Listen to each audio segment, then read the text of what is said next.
Hello hello guys, welcome to my channel Adikkammu. ഇവിടെ ഭയങ്കര മഴയാണ്. അപ്പോൾ അതൊന്ന് നിങ്ങൾക്ക് കാണിച്ചു കൊടുക്കാമെന്ന് വിചാരിച്ചിട്ട് ഞാൻ ഇങ്ങനെ പോവുകയാണേ. എനിക്ക്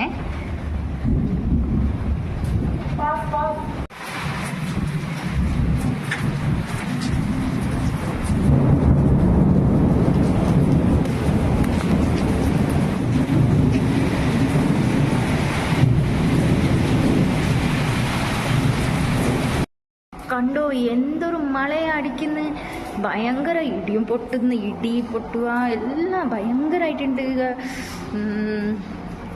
ഔട്ട് സൈഡ് ഭയങ്കര മിന്നലും ഇടിയും എല്ലാം പൊട്ടുന്ന ഭയങ്കര ഇതായിട്ടുണ്ട് ഗൈസ്. നിങ്ങൾ കേൾക്കുന്നുണ്ടാവും സൗണ്ട്, എല്ലാം ഇടി പൊട്ടുന്ന സൗണ്ടാ. ഇപ്പോൾ അങ്ങനെ ഞാൻ എൻ്റെ റൂമിൻ്റെ അടുത്ത് എത്തി. ഇതാണ് ഞങ്ങളുടെ റൂം. സോ ഇതാണ് ഫിലിപ്പീൻസിൻ്റെ റൂം. ഇതാണ് ഞങ്ങളുടെ അക്കോമഡേഷൻ. കണ്ടോ? Okay, bye, thank U.